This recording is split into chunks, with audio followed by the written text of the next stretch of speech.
bake prozesuan eman diren azken pausuen balorazioa egiteko alternatibatik prentsa aurreko honetara deitu zaituztegu. Eta horretarako hemen daukagu Oskar Matute, alternatibaren bozeramailea, eta Amaia Gresarobe, Koordinakunde Nazionalaren kidea. Alternatibarentzat jarduera armatua uzteko eta hartu duen erabakia mugarri izan da Euskal Gatazkaren konponbiderako. Une honetan, inork zalantzan jartzerik ez duen lehenengo urratsa, herri honetako pertsona guztien eskubide guztiak lehentasun izango dituen errealitate berria eraikitzeko. Euskal herritarren protagonismoa nabarmendu nahi dugu. Eragile politikoen adierazpenen gainetik eta alde bietatik inposatu nahi izan dituzten tutoretzatik haratago, norabide egokian ibiltzen asmatu duelako. Kalera atera izan direnean, indarkeria zein eskubide urraketa guztiak salatzeko, edota bozen bidez demokratikoki hitz egin izan duten bakoitzean, ilegalizazioak eta mehatxuak etengabe eman izan diren arren.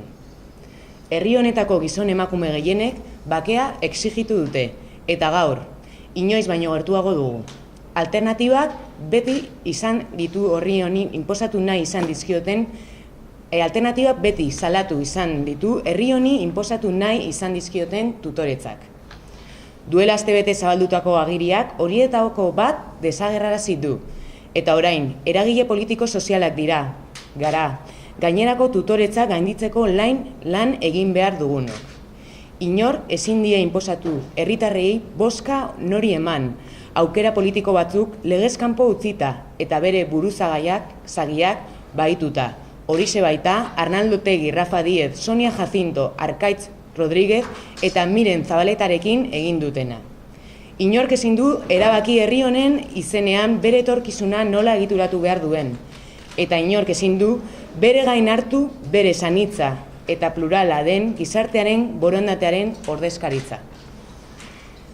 Alternatibak pozgarria deritzo Euskal Herriko zein Espainiako erresumako politikarien artean emandako lengoaia aldaketari. Izan ere, egun gutxiren buruan, gatazkaren konponbidean parte hartzeari ezezkoa ematetik, prozesuaren profeta izatera pasadira.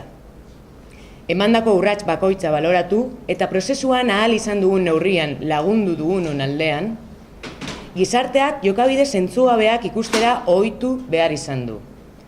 Bertoko eragileen zein nazioartekoen lana gutxietsi eta irandu duten ordezkari instituzionalak, azaroaren 20ko hauteskundeetarako alternatiba partekatzen duen koalizioa legez kanpo usteko oraindik ere eskatzen duten alderdi atzerakoiak, eta Bizkaiko Foru Aldundiko ordezkari gorena, bakearen etorrera antzerki lan bilakatzea.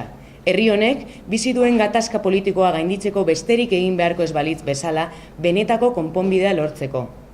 Pankarta bat kentzeak oraindik ere bizi ditugun eskubide urraketa larriak konponduko balitu bezala.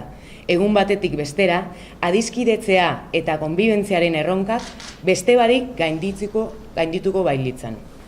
Azkenik, berriz ere deitu egin nahi diegu Espainia eta Frantziako gobernuei beharrezkoak diren urratsak egiteko Donostiako konferentziaren ebazpenak ezarritako edukien arabera negoziazio prozesua ireki dezaten.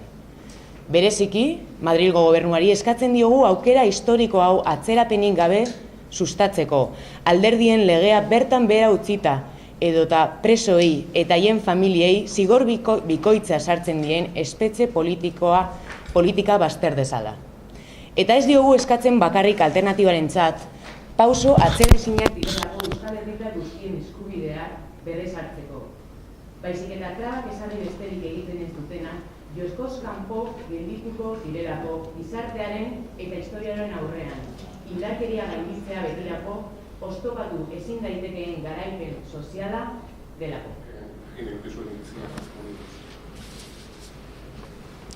Esan duen bezala, lehendakariak prozesu honetan izan duen liderazgoa edo pausuak emateko ardura ez du manifestatu eta ez du ikusi arterako egunetan, beraz, orain gauza hauek edo keinu hauek egiteak, respetu osoz baloratzen dugu, baina ez ditugu ikusten benetazko pausuak izango balira bezala.